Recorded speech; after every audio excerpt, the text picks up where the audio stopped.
नमस्कार, न्यूज 18 मध्य प्रदेश छत्तीसगढ़ देख रहे हैं आप और बड़ी खबर के साथ बुलेटिन की शुरुआत करेंगे। दिल्ली से बड़ी खबर है। बीजेपी केंद्रीय चुनाव समिति की बैठक आज होने जा रही। चुनाव समिति की बैठक में छत्तीसगढ़ पर मंथन होगा। बैठक में प्रधानमंत्री नरेंद्र मोदी भी मौजूद रहेंगे। साथ ही बीजेपी मुख्यालय में ये केंद्रीय चुनाव समिति की बैठक होने जा रही है। बैठक के बाद ये माना जा रहा है, इसकी पूरी संभावनाएं लगाई जा रही हैं कि छत्तीसगढ़ की दूसरी लिस्ट भी जारी हो सकती है।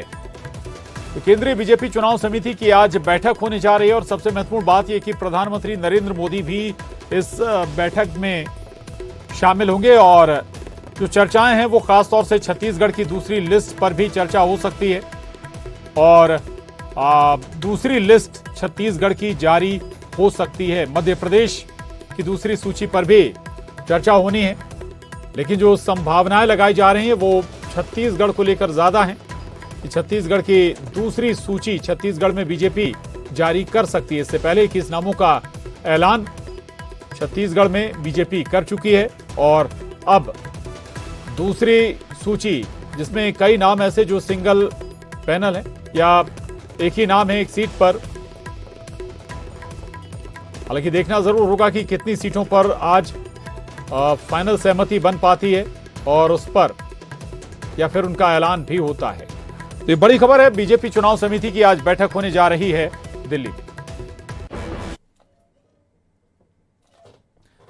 और अगली खबर का रुख करेंगे। रायपुर से बड़ी खबर है। चुनाव को लेकर बीजेपी ने ताकत झोंक दी है। कल रायगढ़ आ रहे हैं प्रधानमंत्री नरेंद्र मोदी। रेलवे और एनटीपीसी के विकास कार्यों का शुभारंभ भी करेंगे पीएम। 28 सितंबर को इसके बाद बिलासपुर आएंगे पीएम। बीजेपी की परिवर्तन यात्रा के समापन में वो शामिल होने जा रहे हैं। तो बड़ी खबर रायपुर से। 2 बार पहुंचेंगे कुछ ही दिनों के अंदर प्रधानमंत्री नरेंद्र मोदी छत्तीसगढ़। कल जहां वो रायगढ़ के दौरे पर आने वाले हैं और यहां पर वो रेलवे और एनटीपीसी के विकास कार्यों का शुभारंभ करेंगे। तो 28 सितंबर को बिलासपुर आएंगे प्रधानमंत्री नरेंद्र मोदी और 28 सितंबर को बिलासपुर से परिवर्तन यात्रा के समापन में वो शामिल होंगे। तो छत्तीसगढ़ में बीजेपी परिवर्तन यात्रा निकाल रही है और परिवर्तन यात्रा के समापन पर भी शामिल होंगे पीएम मोदी 28 सितंबर को।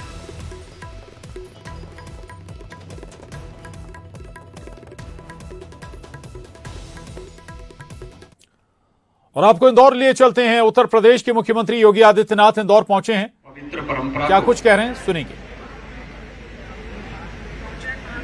अपनी साधना के माध्यम से एक नई ऊंचाइयां प्रदान करने वाले पूज्य संत माधवनाथ जी की इस पावन समाधि स्थली पर ध्वजास्तंभ अनावरण कार्यक्रम में श्रीनाथ मंदिर के अध्यक्ष पूर्व राज्यपाल न्यायमूर्ति कौकसी जी, लोकसभा की पूर्व अध्यक्ष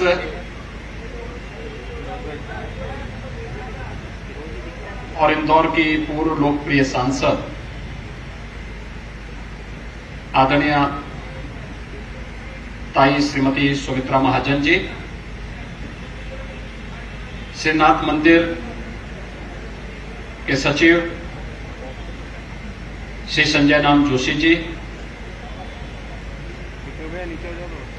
सदस्य श्री विनाश शिवपुरकर जी, लोकप्रिय सांसद माननीय श्री शंकर ललवानी जी, महापौर श्री पुष्यमित्र भार्गव जी, श्रीनाथ मंदिर से जुड़े हुए सभी प्रबंध समिति के पदाधिकारी और सदस्यगण, उपस्थित भाइयों बहनों, लोक माता देवी अहिल्या की इस पावन धरा को नमन करते हुए मैं पूज्य संत माधवनाथ जी महाराज की स्मृतियों को नमन करते हुए आप सबका हृदय से अभिनंदन करता हूं कि आपने मुझे यहां पर इस ध्वजा स्तंभ कार्यक्रम के साथ जोड़ने का एक सौभाग्य प्राप्त करके नाथ संप्रदाय की एक विरासत के साथ जोड़ने का कार्य किया।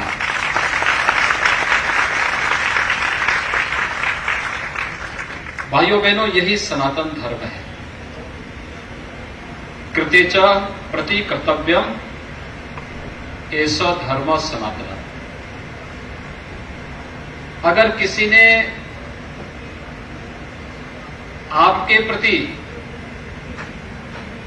कुछ भी किया है तो उसके प्रति कृतज्ञता का भाव व्यक्त करना, और कृतज्ञता का भाव व्यक्त करने का इससे अच्छा अवसर और क्या हो सकता है कि पूज्य संतों के लिए जन्म और मरण यानी हर मौत उसके लिए एक नया जन्म होता है।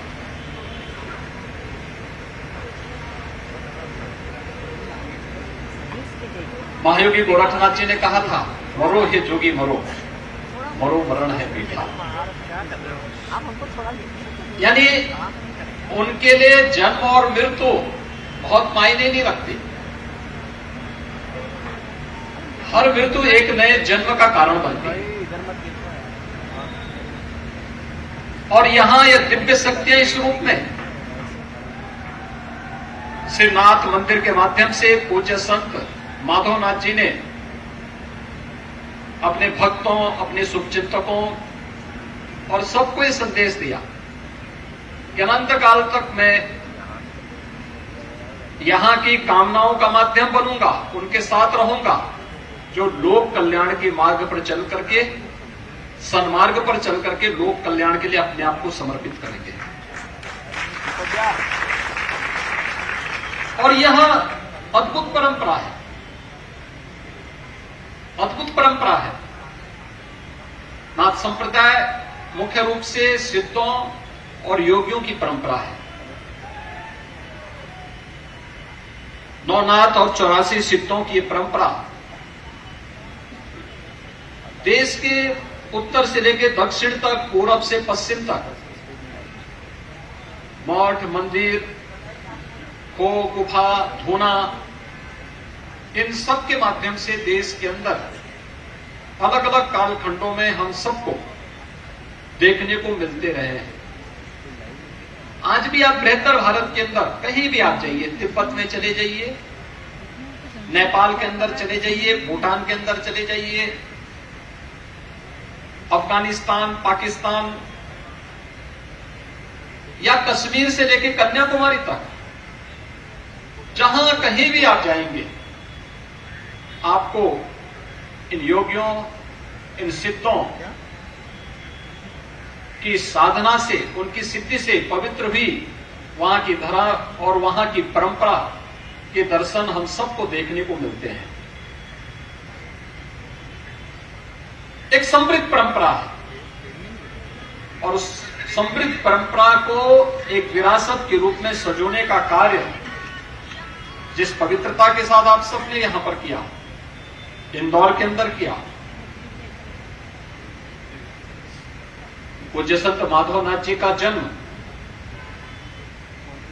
करवी चित्रकूट जनपद के अंदर, चित्रकूट के ही कहीं पार्ट है, तो छोटा एक कस्बा है, वहां पर बालाजी मंदिर जो आज के रूप में वहां पर विख्यात है, वहां पर होता है।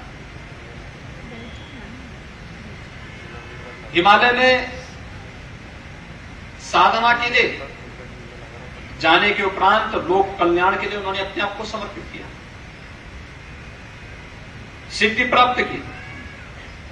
लोक कल्याण के माध्यम से वह कालखंड जब ये देश पराधीनता की बेड़ियों से जकड़ा हुआ था, देश की स्वाधीनता की लड़ाई अंगड़ाई ले रही थी,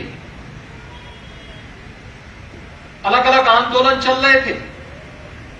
एक तरफ देश की आजादी की लड़ाई के लिए देश के क्रांतिकारी अलग अलग स्तंभों पर गुलामी की इन बेड़ियों को तोड़ने के लिए भारत माता के प्रति अपना संपूर्ण समर्पण का भाव व्यक्त करने के लिए कार्य कर रहे थे। आर्य समाज के माध्यम से स्वदेशी के आंदोलन को उससे पहले तेजी के साथ आगे बढ़ाने का कार्य किया गया था और महाराष्ट्र की धरती में नागपुर में उसी समय यह देश आजाद होगा तो स्वतंत्र भारत का निर्माण होने के बाद इस भारत की नींव किस प्रकार से आगे बढ़ाई जानी है, राष्ट्रीय स्वयंसेवक संघ की स्थापना भी डॉक्टर बलिराम हेडगेवार जी के नेतृत्व में स्थापित होकर इस कार्यक्रम को आगे बढ़ाने का कार्य किया जा रहा था। ये सभी कार्यक्रम एक साथ देश के अंदर चल रहे थे और आज हम सबका सौभाग्य होना चाहिए कि अभी हाल ही में हम लोगों ने देश की आजादी के अमृत महोत्सव के कार्यक्रम के साथ अपने आप को जोड़ा। हम में से बहुत सारे लोग होंगे और मुझे लगता है कि कोई भी हम में से बहुत कम ऐसे लोग होंगे जिनको याद होगा 1947 में जब ये देश आजाद हुआ होगा, उस समय की स्मृतियां उनके दिलो दिमाग में बहुत कम होंगी। उस उत्सव के साथ हर व्यक्ति नहीं जुड़ पाया होगा क्योंकि एक तरफ उत्सव था तो दूसरी तरफ देश के विभाजन का विषाद भी था। एक तरफ इस बात का उत्साह था कि देश आजाद हो गया है, गुलामियों की बेड़ियों को तोड़ चुका है, लेकिन दूसरी तरफ एक अखंड भारत के रूप में अनादिकाल से चले आ रहे भारत की भुजाओं को भी तोड़ करके इसके विखंडन को आगे बढ़ाया गया था। और उस समय लोगों के मन में था कि अधूरी आजादी रह गई है, लेकिन जब आजादी के अमृत महोत्सव के कार्यक्रम के साथ हम सबको जुड़ने का अवसर प्राप्त हुआ, पहली बार हुआ कि हर भारतवासी भारत की आजादी के अमृत महोत्सव के साथ जुड़ा था। हर घर तिरंगा ने हर भारतीय को आजादी के अमृत महोत्सव के साथ जोड़ने का काम किया। हर घर तिरंगा का कार्यक्रम प्रधानमंत्री मोदी जी के आह्वान पर देश ने अपनाया और देखते ही देखते कार्यक्रम किस रूप में आगे बढ़ा। आजादी का अमृत महोत्सव और भाइयों बहनों, आजादी के अमृत महोत्सव में भारत ने कई उपलब्धियां हासिल की। एक उपलब्धि थी, भारत दुनिया की 5वीं बड़ी अर्थव्यवस्था बना और 5वीं अर्थव्यवस्था किसको पीछे करके? भारत ने, जिस ब्रिटेन ने लगभग 200 वर्षों तक भारत पर शासन किया था, उस ब्रिटेन को पछाड़ करके भारत दुनिया की 5वीं बड़ी अर्थव्यवस्था बना। और आजादी के अमृत महोत्सव में भारत के साथ एक और उपलब्धि जुड़ती है कि भारत G20 के देशों के समूह का नेतृत्व भी किया है। अभी 9 और 10 सितंबर को दिल्ली में G20 के सफलतम आयोजन को आप सब ने देखा है, पूरे देश ने देखा है। एक नए भारत का दर्शन भारत ने किया है। बहुत सारी चीजें G20 के समिट ने हम सबको दी है। एक, ब्रिटेन के माननीय प्रधानमंत्री भी भारत में आए थे। उनकी 3 पीढ़ियां भारत से 3 पीढ़ी पहले वे जा चुके थे। भारत से अफ्रीका गए, अफ्रीका से फिर यूके में आए। विरासत के प्रति सम्मान और श्रद्धा का भाव क्या होता है? आज भी ब्रिटेन के प्रधानमंत्री कहते हैं, मुझे गर्व है मैं हिंदू हूं। यही सनातन के संस्कार है। उन्हें मंदिर जाने में संकोच नहीं, उन्हें गौ माता की पूजा करने में संकोच नहीं, उन्हें संतों के सानिध्य में बैठने में संकोच नहीं, उन्हें जय श्री राम और जय सिया राम कहने में कोई संकोच नहीं, क्योंकि उन्होंने संघर्ष किया है, क्योंकि वह विरासत संस्कारों के साथ जुड़ी हुई है, क्योंकि वह विरासत अपने मूल्य और अपने आदर्शों से चल करके अपने जड़ों से जुड़ी रही है।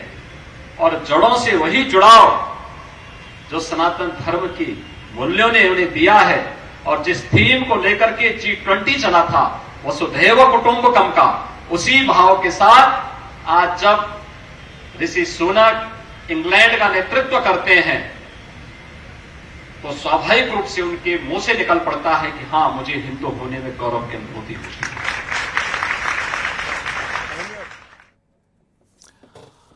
तो सुन रहे थे आप उत्तर प्रदेश के मुख्यमंत्री योगी आदित्यनाथ को। और अब अगली खबर का रुख करेंगे। भोपाल आने वाले हैं उपराष्ट्रपति जगदीप धनखड़। जी हां, उनका भोपाल दौरा होने वाला है। 15 सितंबर को भोपाल आएंगे उपराष्ट्रपति जगदीप धनखड़। एमसीयू के दीक्षांत समारोह में शामिल होंगे जगदीप धनखड़। माखनलाल चतुर्वेदी राष्ट्रीय पत्रकारिता और संचार विश्वविद्यालय के दीक्षांत समारोह में शामिल होने वाले हैं धनखड़। 15 सितंबर को एमसीयू में दीक्षांत समारोह होने जा रहा है। विश्वविद्यालय के कुलपति केजी सुरेश ने कार्यक्रम में बताया सीएम शिवराज सिंह चौहान भी शामिल होंगे। जनसंपर्क मंत्री राजेंद्र शुक्ला, उच्च शिक्षा मंत्री मोहन यादव भी इस कार्यक्रम में मौजूद रहेंगे। 1 घंटे 40 मिनट का समय उपराष्ट्रपति से मिला है और इस दौरान नए परिसर का औपचारिक उद्घाटन भी होगा। इसके तुरंत बाद दीक्षांत समारोह में उपराष्ट्रपति शामिल होंगे। स्टूडेंट्स को पीएचडी की डिग्री खुद उपराष्ट्रपति प्रदान करेंगे। सभी पूर्व कुलपतियों को भी कार्यक्रम में आमंत्रित किया गया है। पहली बार विश्वविद्यालय के अपने परिसर में दीक्षांत समारोह होने जा रहा है। 20 सितंबर को रीवा के नए परिसर का उद्घाटन भी सीएम शिवराज सिंह चौहान करेंगे। और इसके साथ ही बुलेटिन में बस इतना ही। खबरों का सिलसिला लगातार जारी है।